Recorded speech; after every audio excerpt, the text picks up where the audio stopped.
Je vais vous parler des résultats préliminaires de l'essai clinique de phase 3 pour le vaccin ARN messager de Pfizer et BioNTech contre la Covid-19. Ces résultats ont été publiés sur le site de l'US FDA, donc la Food and Drug Administration, l'agence qui évalue les médicaments aux États-Unis. C'est un dossier réglementaire de demande d'autorisation de mise sur le marché. Ce vaccin a été testé dans des études précliniques, donc chez les rats Winstar, mais également chez des macaques. Il n'y avait pas de problème de toxicité. Il y avait également une induction de la réponse immunitaire et d'anticorps. Il y a également un essai de phase 1 et 2 qui a été publié, donc sur l'homme. Celui-ci montre que la vaccination induit la production d'anticorps neutralisants, ainsi qu'une réponse lymphocytaire des lymphocytes Th1. Donc sur ce graphique, vous pouvez voir la production d'anticorps à différents jours, donc à J1, J21, J28, par rapport au placebo. Et on voit bien qu'on a une différence significative entre les deux pour les titres d'anticorps. Cela a ouvert la voie à un essai clinique de phase 2-3. C'est celui qui porte sur plus de 37 000, 38 000 sujets. Je vous présente le plan de suivi de cet essai clinique randomisé et contrôlé et en triple aveugle. Donc les participants ont reçu 2 injections à 21 jours d'intervalle. Soit ils ont reçu une injection du placebo, soit une injection du vaccin. L'attribution de ces interventions était faite de manière aléatoire, d'où la randomisation, ce qui permet d'équilibrer les groupes et d'assurer une comparabilité optimale entre les deux groupes. Les participants vont ensuite être suivis pendant 2 ans. On regardera les effets indésirables sollicités, donc liés à la réponse immunitaire qu'on provoque, donc 7 jours après les injections, dans un sous-groupe de au moins 6000 sujets. Et on suivra également les effets indésirables non sollicités pendant plusieurs mois jusqu'à 2 ans pour les événements indésirables les plus graves ainsi que les décès. Les 2 objectifs principaux de cet essai clinique sont d'évaluer l'efficacité du vaccin à prévenir l'infection au SARS-CoV-2 ainsi que la sécurité du vaccin sur le long terme. Pour évaluer l'efficacité du vaccin, on va comparer l'incidence du Covid-19 dans le groupe des personnes vaccinées versus les personnes non vaccinées. L'incidence, c'est le nombre de nouveaux cas de Covid-19 survenus pendant la période de suivi. Sur ce graphique, vous pouvez voir le nombre de nouveaux cas de Covid-19 survenus entre les deux groupes au cours de la période de suivi, donc en rouge dans le groupe placebo et en bleu dans le groupe des vaccinés. On voit que la proportion de cas incidents de Covid-19 cumulés est beaucoup plus importante dans le groupe placebo que dans le groupe vacciné, où elle reste beaucoup plus faible. On a en effet 8 cas de Covid-19 qui sont survenus dans le groupe des vaccinés versus 162 cas de Covid-19 qui sont survenus dans le groupe placebo, soit 154 cas en moins. Donc c'est grâce à ces chiffres-là qu'on calcule l'efficacité vaccinale. On va d'abord calculer l'incidence du Covid-19 dans les deux groupes, le groupe des vaccinés et le groupe placebo. On va ensuite calculer le risque relatif de Covid-19, donc le rapport entre ces 2 incidences. Et on va ensuite utiliser cette formule pour calculer l'efficacité vaccinale. L'efficacité vaccinale était importante chez toutes les classes d'âge. On avait plus de 90% d'efficacité vaccinale. L'efficacité vaccinale était également importante dans de nombreux sous-groupes, donc chez des personnes atteintes d'hypertension, d'obésité, de problèmes respiratoires ou cardiaques. On peut remarquer que pour les personnes qui avaient des tumeurs malignes, l'efficacité était que de 70%. Cela s'explique par le faible nombre de participants inclus avec une tumeur.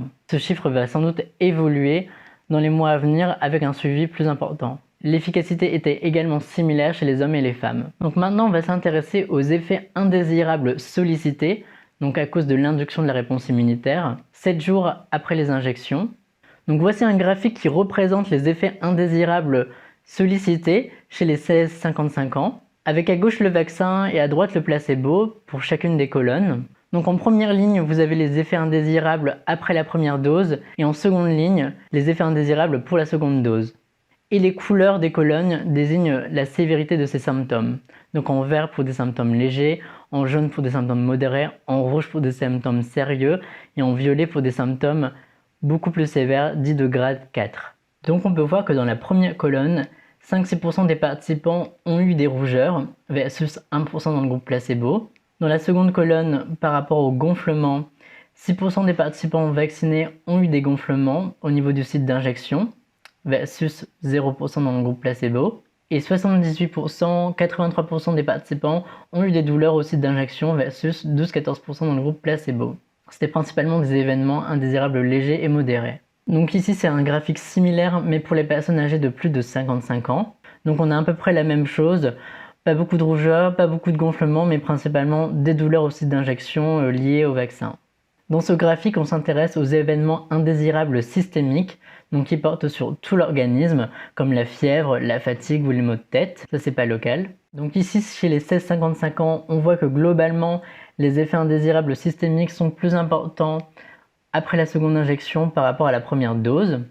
On retrouve principalement de la fatigue, des maux de tête, des frissons, des douleurs musculaires. Dans ce rapport, il y avait également des données sur les adolescents entre 12 et 15 ans sur un beaucoup plus petit échantillon, et donc avec un suivi après la seconde dose, et on retrouvait des symptômes vraiment similaires, avec principalement des maux de tête et de la fatigue, un tiers de douleurs musculaires, un peu moins de frissons et un peu de fièvre. Donc maintenant, je vais m'intéresser aux événements indésirables non sollicités dans les 2 mois de suivi.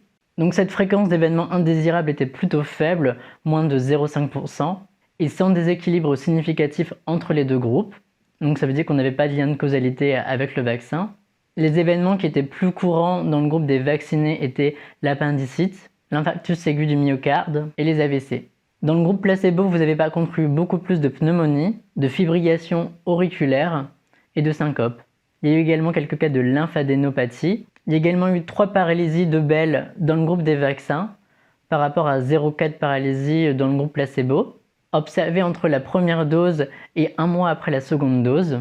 Cela n'était pas imputable au vaccin parce qu'en fait, ça rentre dans les intervalles d'incidence générale de survenue de cette paralysie. 3 paralysies pour 18 000 sujets, ça correspond à 16 paralysies de Bell pour 100 000 sujets. Et on voit dans la littérature scientifique que l'incidence, donc la survenue de la paralysie de Bell dans la population générale adulte, est autour de 20-32 paralysies pour 100 000 personnes. Alors cela dit, là on a une évaluation sur 1 ou 2 mois de suivi, donc il faut encore attendre les mois à venir pour voir si ça évolue ou non. Dans tous les cas, tous ces événements indésirables sont très rares, comme on le voit. Il y a également 6 décès qui sont survenus, 2 décès dans le groupe des vaccins et 4 décès dans le groupe placebo. Dans le groupe vacciné, il y a eu un décès 3 jours après la première dose. Donc c'est un patient qui était obèse et atteint d'athérosclérose. Et le deuxième décès dans le groupe des vaccinés était un arrêt cardiaque. Dans le groupe placebo, vous avez également eu 2 AVC hémorragiques et 2 décès avec une cause inconnue. Si cette vidéo vous a plu, n'hésitez pas à vous abonner à ma page Facebook ou à me suivre sur Twitter. Je fais également pas mal de commentaires en ce moment sur les études scientifiques qui sont publiées sur le Covid-19. Et n'hésitez pas à laisser un petit tip pour soutenir le projet.